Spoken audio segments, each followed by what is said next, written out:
Okay, so welcome back, guys. So we were talking about the temperatures and how do we grade it. We knew that we are using two materials. One is our thermic bottles, the other one is our thermic tablets. So we have got the differences. But how does a teacher prepare the class? So I was also telling, whenever we are working on the states of matter, like solid, liquid, and gas, you can definitely have classified cards. Now, what is solid? Ice cube, for an example, how does it become a liquid? So I can get into water. Then gas, I have to use my gas and I have to put it onto the temperature so that, my water is evaporating and I could see the fumes. So children would definitely get into it. So what as a teacher you're going to do is like not only these, you will also encourage the children with your Montessori trays, wherein the child would also be able to learn the vocabulary. At the same time, they should be able to differentiate the pictorial learning also. Why classified cards? Because every time you cannot bring objects to the class. Agree? How do we do vocabulary enrichment? You either bring the objects to the class, do a hands-on exercise. If you're unable to bring the objects to the class, you show pictures. If you're unable to bring objects to the pictures, you show visuals. If you don't have pictures, neither the visuals onto the screen, you talk and you explain to the children. These are the possible ways that you will be able to communicate to children. But most predominantly, every material of your sensorial exercise or any other ones, it will also be supported with picture cards. These picture cards in Montessori, we call them as classified cards. Why it is called classified cards? Because they are classified based on what activity you are doing. So it will be kept in the same shelf right next to the same material. After I introduce thermic bottles to the children, I can show this. I can also talk about the hot colors, the warm colors could be orange, red, yellow. See, I can show. What are the cool colors? It's all related to my blues. So I can talk to the children, okay, you're wearing a hot color and somebody is wearing a red suit or a red gown. We always say, no, you look so hot. That does not mean you are looking sexy, correct? We're saying you're looking hot. You're looking so cool, right? Nisha and Shweta are wearing colors of blue and navy. So we can say that these three girls are looking cool today. That does not mean that you're a very cool person. No, you're wearing cool. So it gives me the vibe of the warmth and the coolness, right? So this is how you differentiate between the colors also. You can talk to the children. So how am I integrating my language lessons? How am I integrating my vocabulary through it is something that is more important. And since I'm linking it to my nature, I can also bring, is it summer? Sorry, is it sunny? Is it windy? What are the colors of it? How is the weather? I can bring those into my temperatures also. Keeping both these material, keeping the safety skills, I work with my younger children. As Shweta was saying, I introduced this particular lesson today. This is what we want the teachers to do. When you're learning something, if there is an opportunity given to you, try to work with your children at your class. See what is the reaction. Observe what they are learning and make a good lesson plan. Now, do I work with sounds in classes? See, whenever I'm working with my sounds, I'm trying to refine my auditory sense.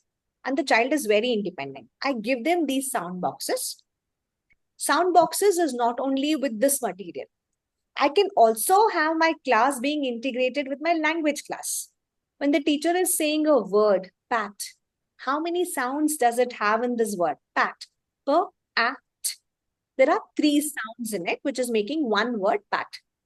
Is the child able to learn all the 3 sounds or is the child able to hear all the 3 sounds? This is called the phonemic awareness. The child should know all the letter sounds. When it is in amalgamation with one word, they should learn this. So you should be able to train the child to listen properly. If the child is unable to get what is the word, you will isolate. What is isolation? You say per act, t, a, per, step, s, act, sat. Otherwise, you say sat. What's the beginning sound? S. What's the ending sound? T. So auditory sense can also be used in your language lessons. It depends on you. Some sounds are heard loud, some sounds are heard soft. It depends on your voice articulation, the way that you're modeling. Correct? So this is all related to your sound. So this is what I was trying to talk. Okay, so I somehow missed the pictures to show. I thought I will show you now. We want you to bring a sleeping infant. If any of your parent has delivered an infant, a baby, newborn baby, you can request them to bring it to your class as a social experiment, and you would assure them that your children will not hurt the baby or not disturb the baby. It is just out of curiosity. And if you are not able to, do such exercises, you can also bring a pet if you have, and the children can observe when the pet is sleeping or when the baby is sleeping, how they are breathing quietly. Even when the body is still, how are they able to breathe quietly? So they would be able to notice all this. As teachers, we need to instill all this in our children. When somebody is sleeping, not to disturb. When somebody is working, not to disturb. So we have to help them to understand the concepts of sound. When can they make noise? When they have to be quiet. When somebody is on the phone call. These are all etiquettes. You teach your children. Is that a responsibility? You say, ma'am, this is not in my lesson plan. But you as a teacher introduce this. Teach them, go a little beyond and tell them, go back at home and see.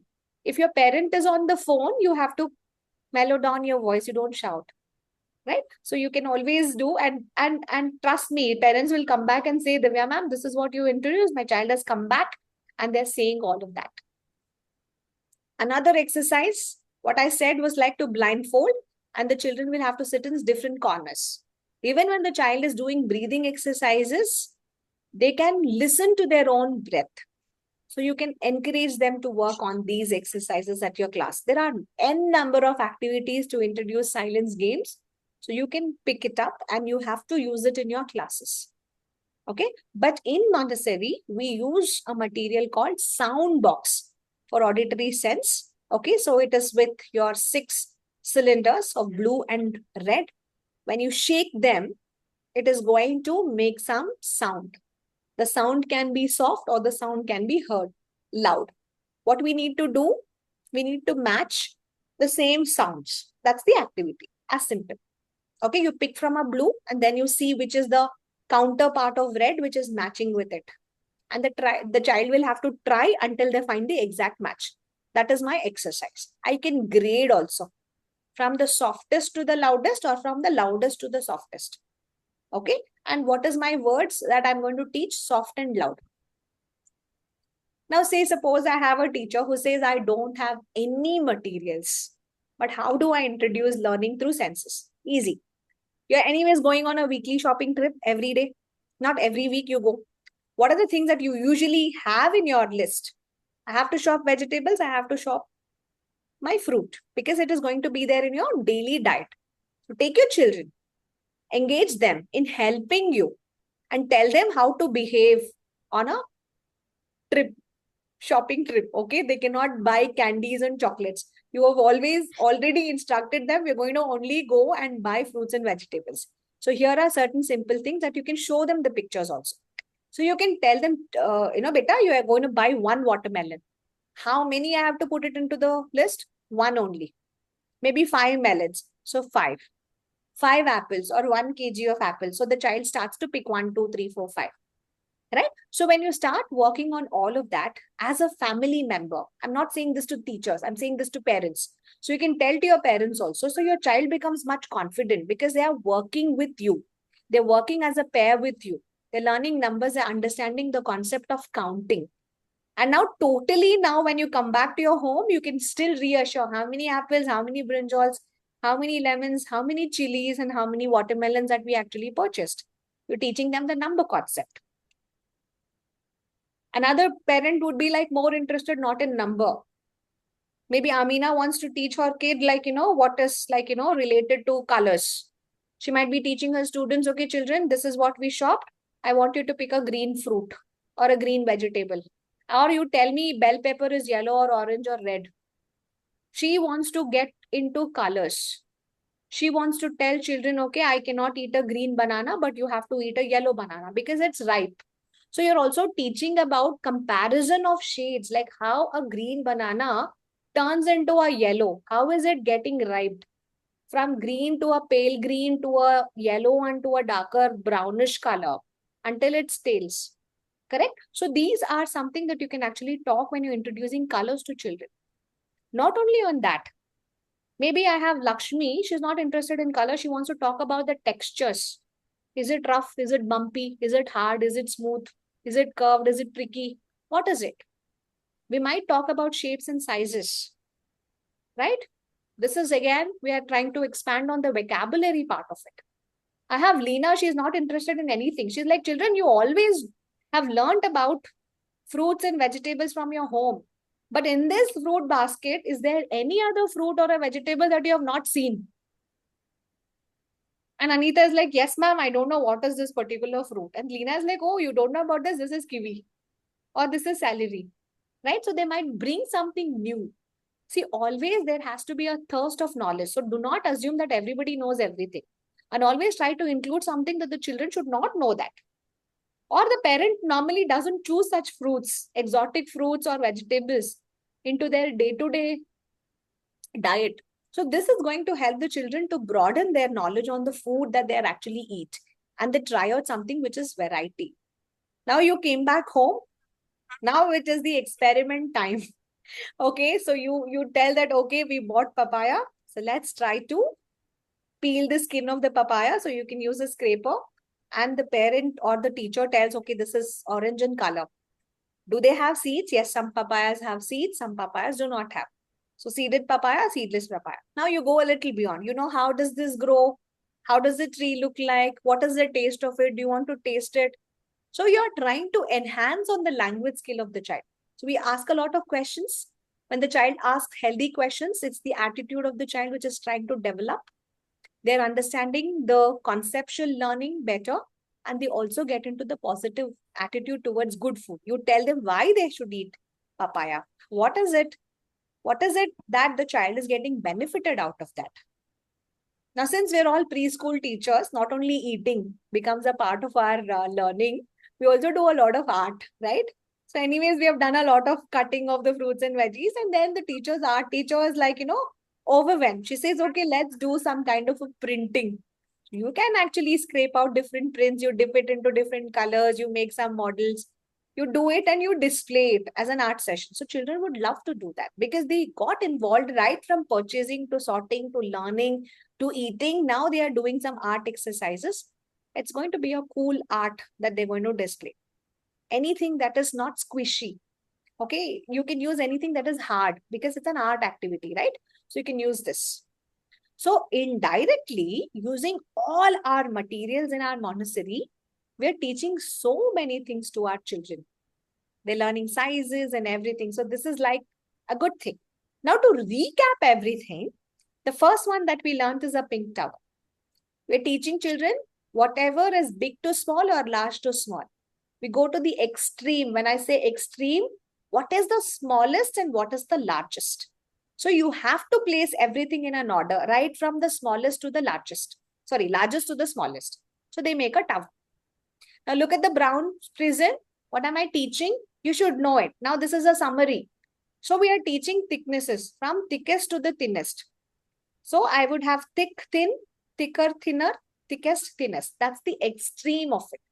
Can I learn about the lens? Definitely yes. It's a prism. It's a rectangular prism. What is its length? It's identical length. What about the width? Gradually it is thinning, right? Gradually it is becoming thin and thin and thin. This is the difference that you give them. When you use red rods, you're teaching them length. Shortest to the longest or longest to the shortest. How long is this? Measure. Is it 1 centimeter, 2 centimeter, 3 centimeter, 4 centimeter? Measure. So that helps the children to actually learn on the measurement part of it. What about my width and the thickness and the height? I can use my knob cylinders. See the differences in each of the knobs. Some of them have the same height. The height is constant, but look at the thickness. The thickness is decreasing in width. But some of them have a constant diameter, but their height is again decreasing. Some of them are gradually increasing. The thickness is gradually decreasing, but the height is increasing. Or in the other one, the height is decreasing and the thickness is also decreasing. These are the differences that we see when we are using our knobbed cylinders. This is one difference. It's a beautiful material to give. To support the same knobbed cylinder, you have knobless. This one has knobs. This one does not have knobs, but it is colorful. But the concept is still the same. You will teach either largest to smallest, thickest to thinnest, or tallest to shortest. These are the three conceptions that you're going to be doing it. Okay. So arrange everything in the rug and teach to the children. But you will also differentiate the blocks, colors. Okay. The first set is always red. The second set is your yellow color. Third is your green. Fourth is your blue. Now you see the differences. Don't introduce all of them together. One by one is what you're going to teach. Now these are visual sets. Now only if the child is able to do all the four properly, they're able to differentiate, they're able to learn, then you go to the other materials slowly. Okay. Now what I can do is like I will also integrate it with my Montessori also. Why? Because I'm listening to the sounds. My auditory sense is also there. When the teacher is introducing the letter C, C has two sounds, a hard sound and a soft sound. What is your hard sound? It will be heard as a k sound. Words like when I say, okay, do you want to eat a cake? Cake. You look so cute. Cute. So these are hard sounds, which is making this letter sound k. Now it will also have a soft sound. When I'm using words like, can you circle this? It is, C is making the sound of s, circle. That's a soft sound. How many centimeters it is? Soft sound. Can we do the celebration today? Soft sound, C. So this is one of the differences that you teach to children. So this is again the sound variation. Since it's a sensorial lesson, we don't go to the rules of it, but language teacher will have to make an effort.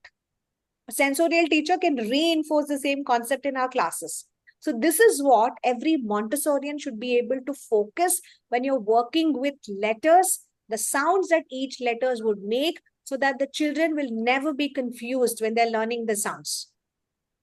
Okay, when you're working with a math lesson, you say, children, measure how many centimeters it is. The teacher can write the word centimeter and you can still ask, is it a soft sound or is it a hard sound? So you're reinforcing. Okay, and then you can work. If the child has got still confusion, you have to do a retrospection. You go back to your materials. You reinforce the concepts.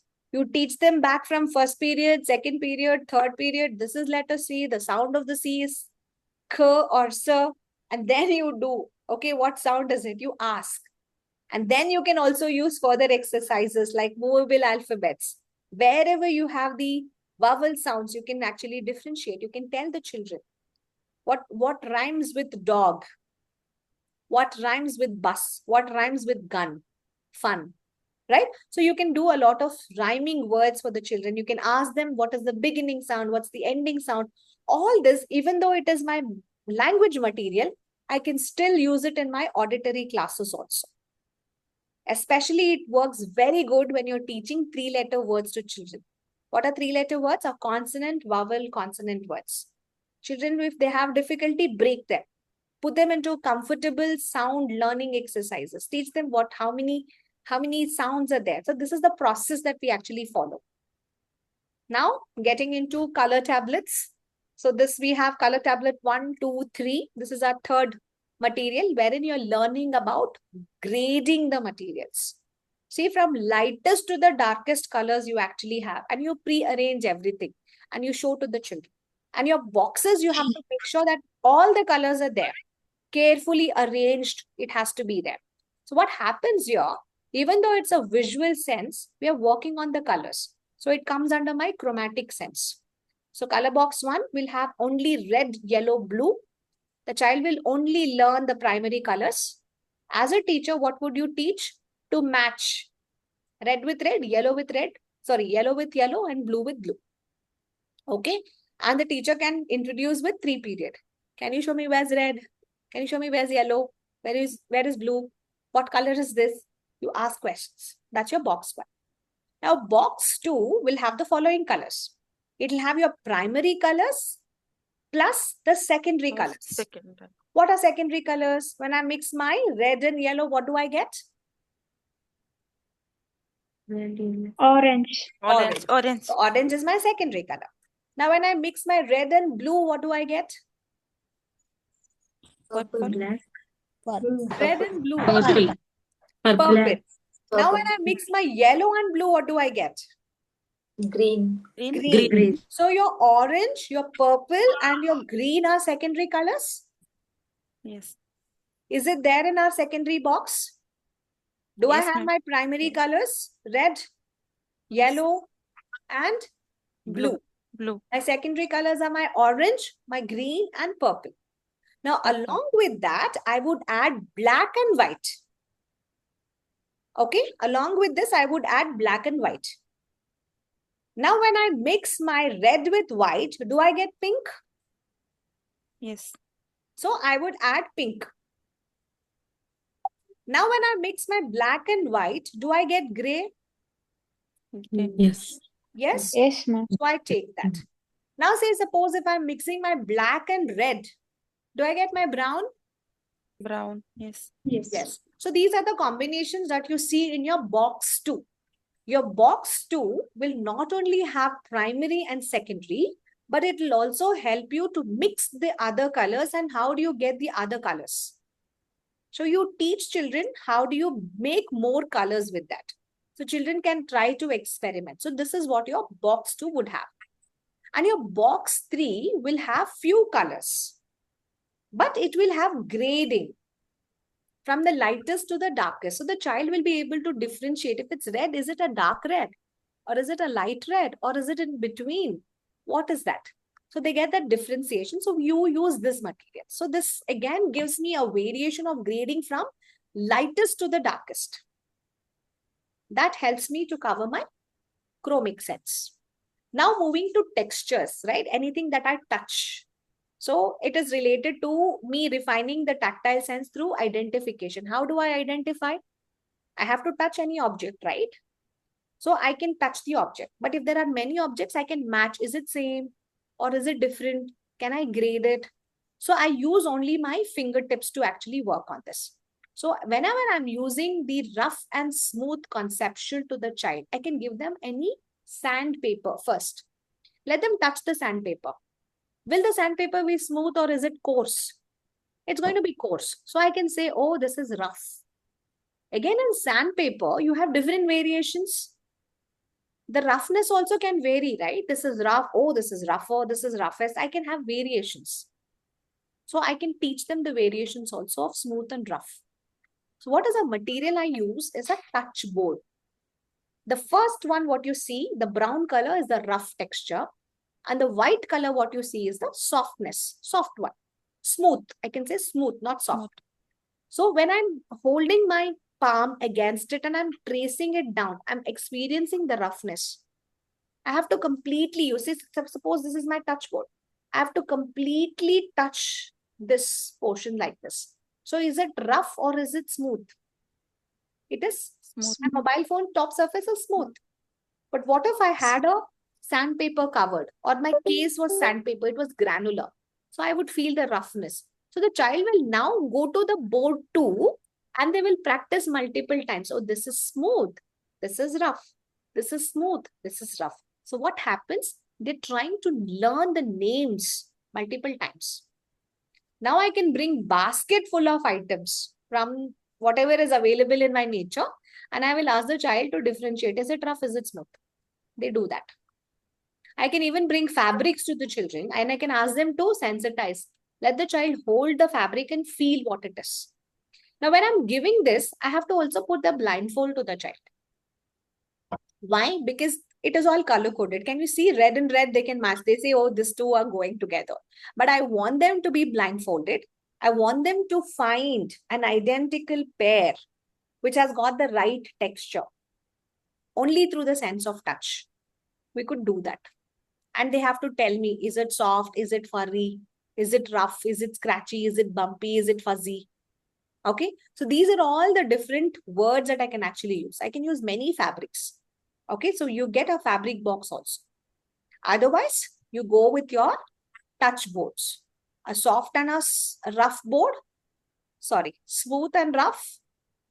Degrees of smooth rough to smooth rough.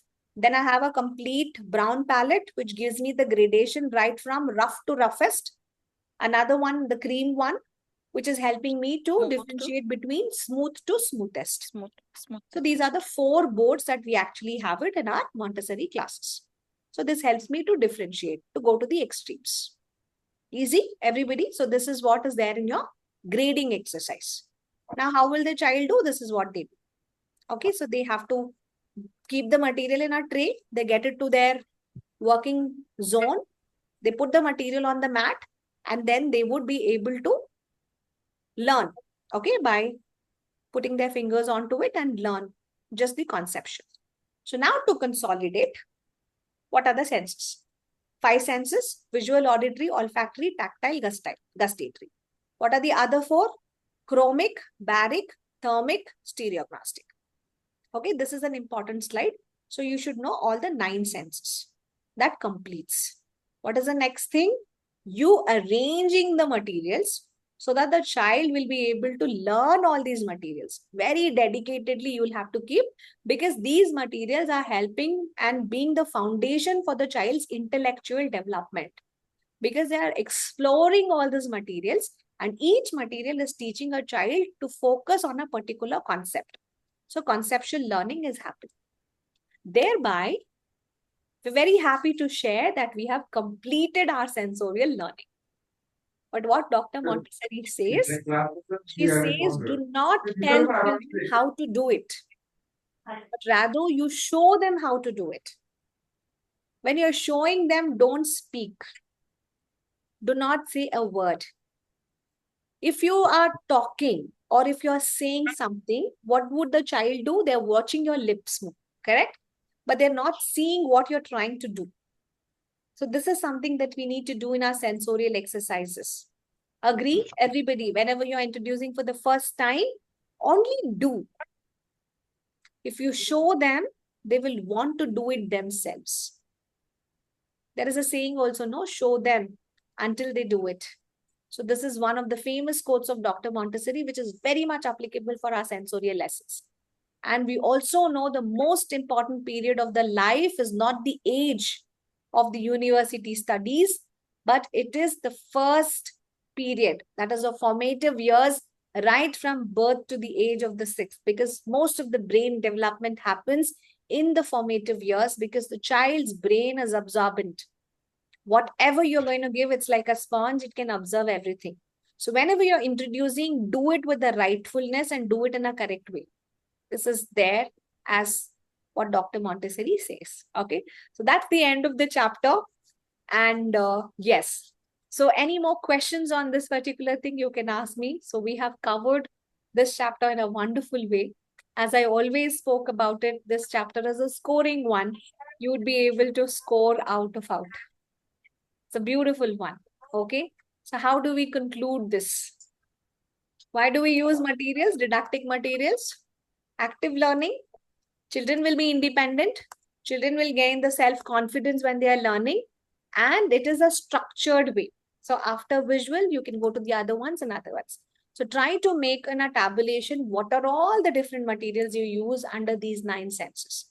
Okay. So when you provide these materials, they are very rich in experiencing, in making the child experience. If you don't have these materials, think, what are the other DIY? Do it yourself is what we call.